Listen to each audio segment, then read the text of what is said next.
Oh, hello everyone and welcome back to the 8-Bit Challenge.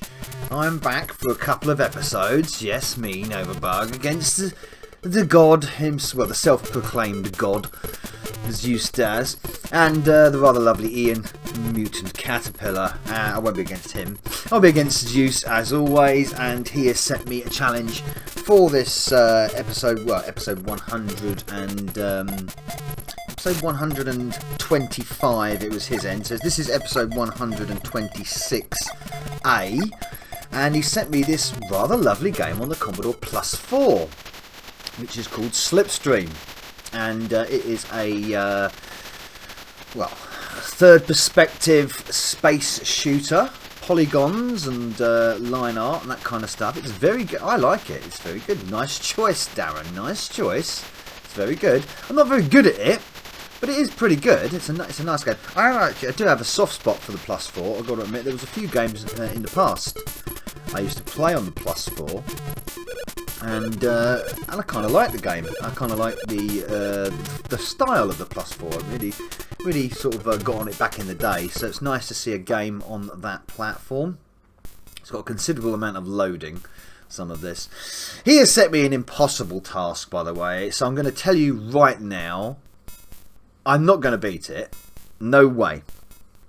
Not a chance in hell am I going to beat it. I'm a lot older nowadays. It's been a while since we did our challenges, and my gaming skills have started to drop. They really have. I'm going to admit that. I'm man enough to admit it.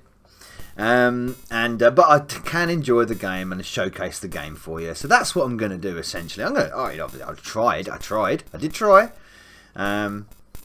But no. To complete the game without losing a life, and he scored, I think, 30,639.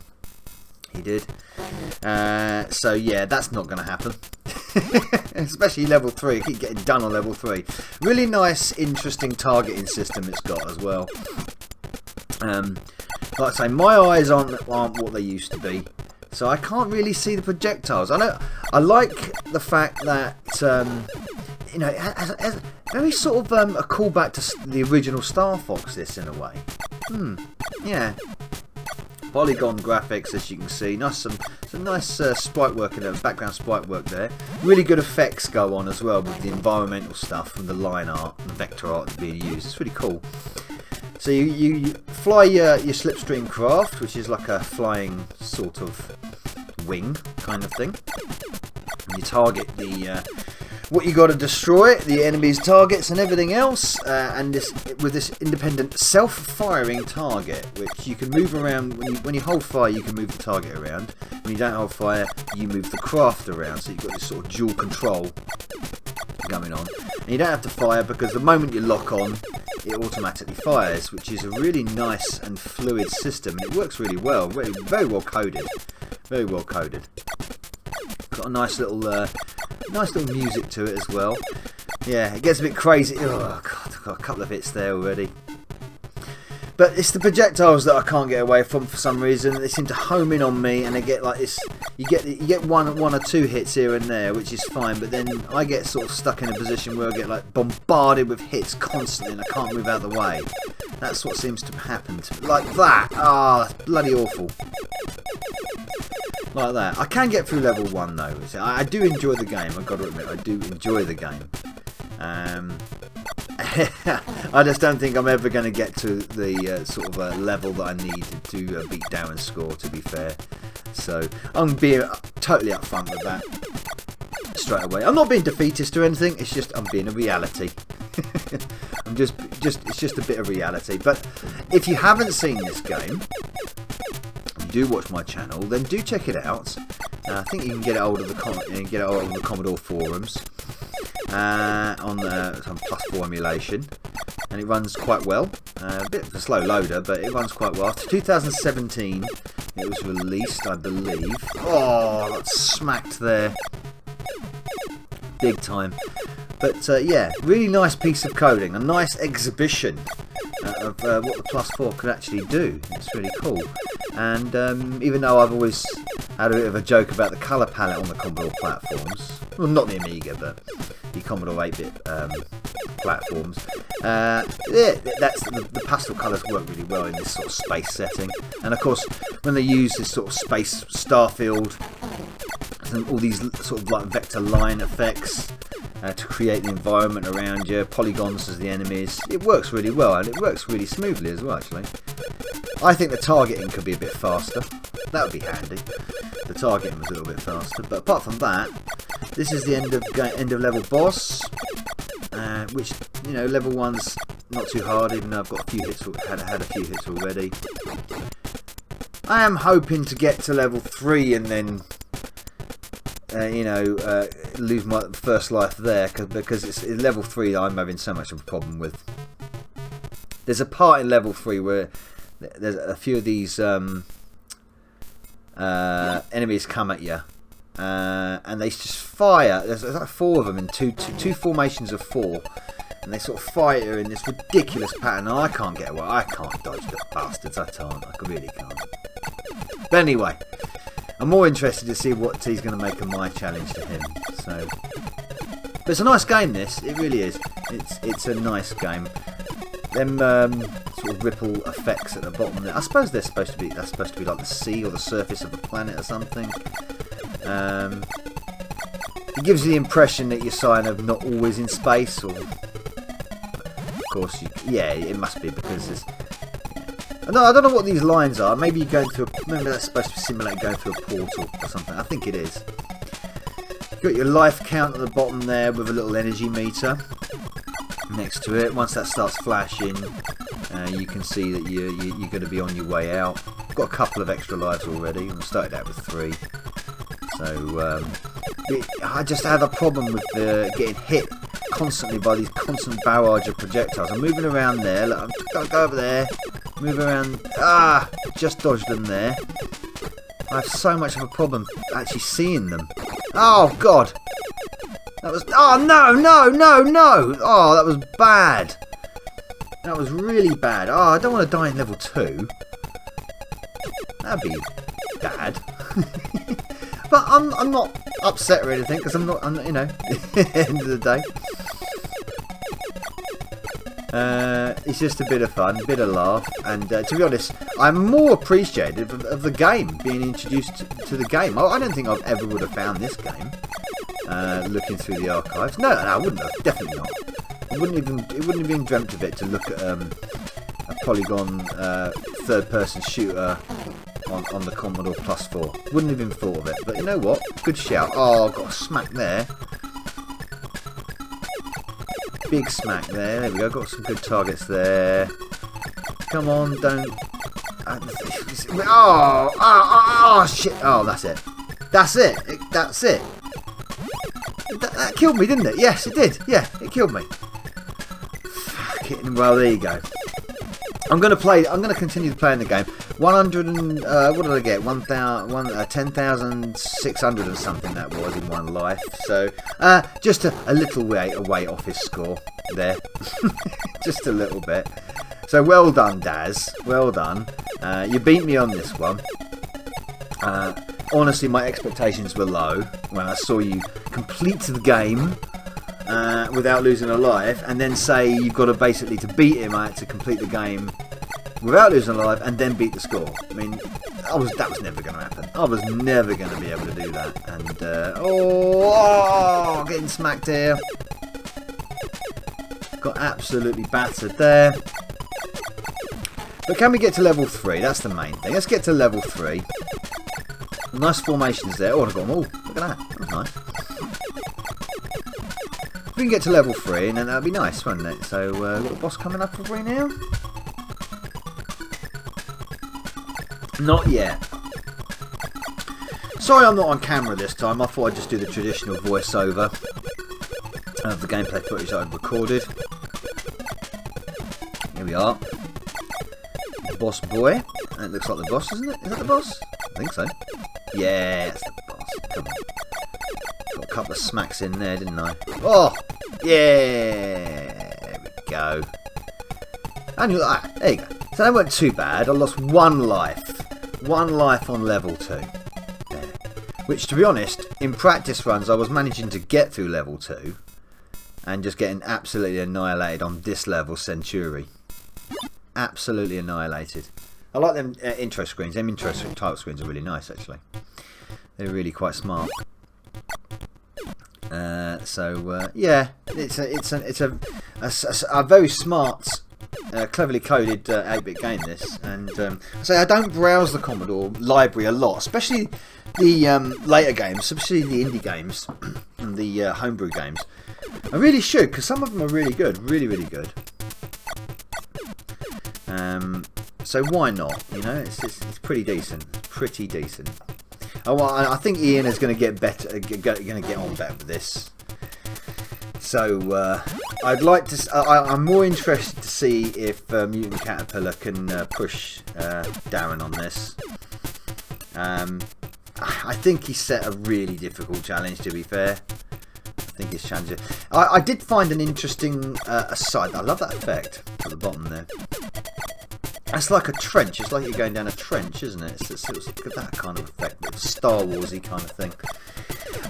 There was a sort of interesting, should I say, trait that if you enable both player controller 1 and controller 2 in the emulator. Now, of course, Daz plays this on Real Hardware, which all credit to him. I think he did on this one. I don't have a +4, so that would be possible for me. Got a Commodore 64, got 2 in fact. No, 3 in fact. If you enable both controllers, controller 1 and controller 2, then what happens is the target remains fixed in front of your craft. You can't actually move the target independently from the craft. But you can move the craft around constantly all the time. So I did actually play it like that for a while and see how far I got without being able to independently move the target. I haven't got to level 2. Yeah, I did get to level 2 during that. So that was okay. I haven't lost a life yet. So we're good.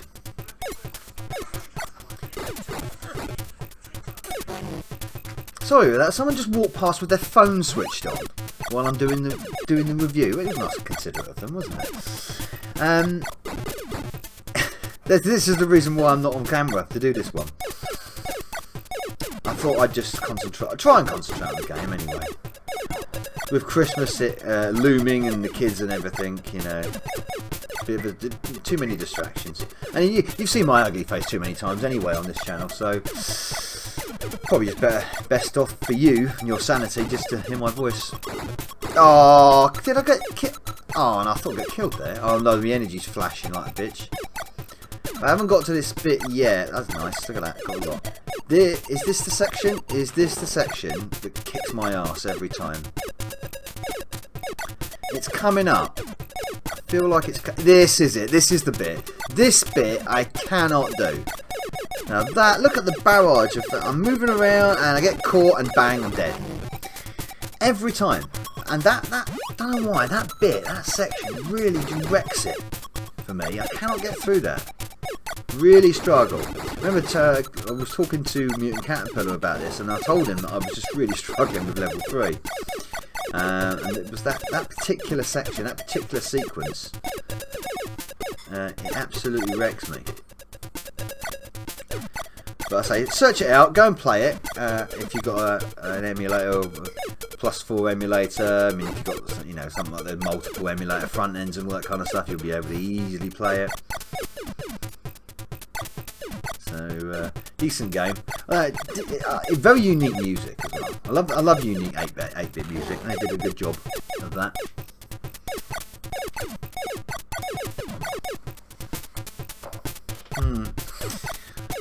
Here it comes again. Here it comes again. Oh, you're dead. Every time. I don't know. I have gone round and round the bloody screen trying to avoid them targets. I think reviewing Daz's video, I think he shoots them really quickly and somehow manages to get all of them down. Well, he does comment that that bit is actually tricky. He does comment that that bit is tricky. So, fair be warned. Indeed. So he's going to like. I think he's going to like what I've got lined up for him. Actually, I don't think. Well, I've looked over his channel and I haven't seen him do a video on this particular game. Well, on this particular version of the game. He has done this game before on its original format, but not obviously the Amstrad CPC version, which I believe he will rather enjoy. He probably has played it, but I haven't seen a video on his channel where he's reviewed it. So, oh, get it. Oh, look at that. Absolutely annihilated. I was trying to move out of the way there, and it's almost like sometimes you get hit by that barrage and you cannot move. You get sort of stuck. You can't move. I don't know how to get around that. I really don't. I have to maybe a little bit more practice at this section to sort of get around it. Now, I was hoping to get to level 4 or 5, maybe, you know, losing a couple of lives. I was never in a million years going to do it, like I said. With one life. Never. Never going to happen. But appreciate the game, at least. It's quite smooth as well. Considering there's a lot going on the screen, and the power of the +4, Commodore 16 architecture, of course, originally. It comes under, yeah, here it is. Right, look, here it is. Right, these three come together. I've got them. Those got those, and then they start firing immediately with these huge barrels. I've got many. Got round the corner. Got round another. No. Damn. I thought I'd moved out the way there, and obviously not. I'd obviously not moved out the way. Hit detection, that's great. It's a bit generous for the enemy, I've got to admit, that hit detection. Hitbox is rather big around the flying craft. I mean, that's not a massive criticism, really. But it does seem a rather generous for the CPU enemy.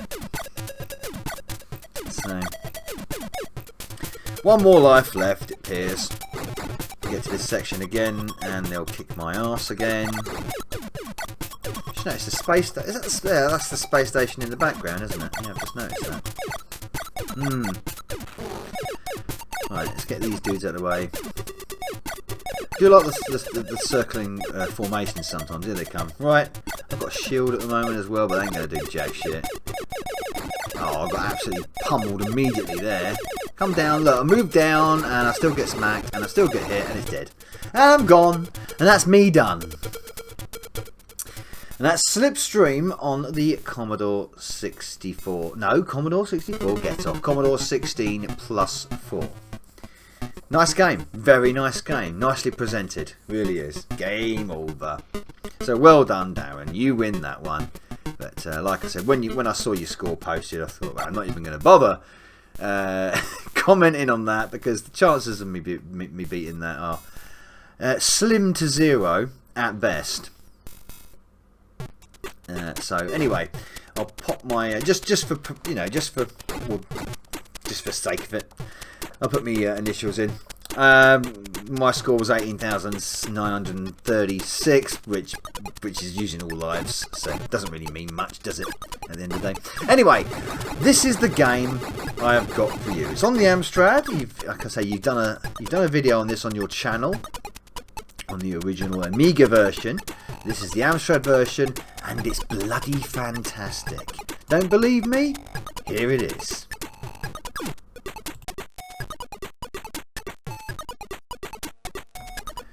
Right, here it is. Digital Illusions, BG Games. Well, BG Games are the developer of the Amstrad version, 21st Century Entertainment, and anybody with a glimpse of Amiga knowledge knows exactly what this is going to be. Even though it's not quite the Amiga version, it's still bloody good. Very impressive on the Amstrad. I have this is a base Amstrad as well. It's not a plus Amstrad. And I've showcased this several times on my channel. I did an exclusive review of it when it first came out back in 2019, done by the Batman Group. It's Pinball Dreams, and it's fan-fucking-tastic. And we're going to go for a high score on one of my favourite tables. Now, I believe way back in the day, we may have done a high score challenge. Not this series of high score challenge, but a high score challenge on the Amiga version on the Nightmare table. I believe Daz entered that as well, if I'm not mistaken. I could be mistaken. But what we are going to do is go for one of my tables, which I really like. And as you can see, this is fantastic. Fantastic graphics, fantastic music, smooth as silk scrolling. It's bloody wonderful. It really bloody is. There's some of my practice efforts there as well. On Beatbox and a few others. But the one we're going for, what shall we go for? We're not going for Nightmare, you already know that. We're going for Steel Wheel. That's where we are. We're going for Steel Wheel. I like Steel Wheel. I thought this and Nightmare are probably my two favourite tables on Pinball Dreams. So not as defined as the Amiga version, but you're never going to get that with the Amstrad, but it's still ultimately playable, and I think just as playable, if not more, than the Amiga originals. I actually prefer this than the Super Nintendo version. I prefer this to the... I am biased, of course, to the Amstrad, but there you go. So, here we go. 1 credit, that's 3 balls, off you go. Easy. No stipulations, just... Well, no major stipulations, just literally 1 credit... 1 credit, 3 balls. Well, you could get an extra ball, but there you go. And just play the table. That's all I want you to do. I've had a couple of practice runs. I do all right, and we'll see how it goes. You see, and I know that Ian can play this if he wants to as well. If he's never played this version of Pinball Dreams before, I haven't checked whether he's done a video on that, to be fair, Mutant Caterpillar, so I do apologise. And to be honest, Daz might have done this already as well. He might all be. I think he probably is aware of this. Must be aware of it. And I'd like to see his thoughts on it and see a bit of his gameplay and see what he's like at it. So why not? And I thought, well, it's nice to showcase, for me, one of the ultimate best games on the Amstrad CPC, because it is. It's pushing the system to great lengths to get all this absolute smooth as silk scrolling going on. Music, combined effects, graphics, a lot. It's doing a lot. And this is actually a pretty good ball, this first ball. I've got 7mm already. This is actually pretty good.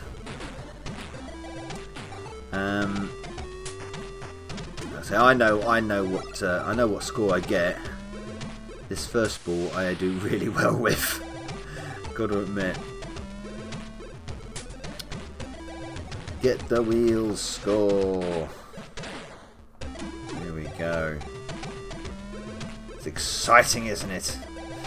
But there's a few pinball games on the Amstrad, and up until when this came out, I think it was 3D Pinball was probably the best one. Still only 1 table, but it's probably the best one until this came out. Pinball Magic was pretty good on the GX4000. Had a couple of tables. Had a couple of tables on it. But this is probably, well, it's not probably, it definitely beats it. It beats it hands down. Absolutely easy. Oh, come on, jackpot, jackpot. No, I don't get the jackpot, I know. Close though. 3mm good.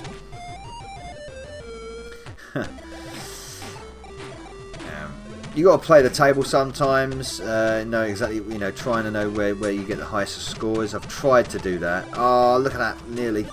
Tried to do that. I think a couple of my ball falls are really unlucky as well. One of them is really unlucky. It literally goes straight through. There's nothing I can do about it. I think I lose this ball stupidly, actually. I should not have lost this ball. When it goes, it's like, oh, that was stupid. Nice trying to top there. It was a lovely hit. There's a great sequence I do in a minute where I hit it straight into that side, into the side-ins bit twice, and it's so good. It's so difficult to do that.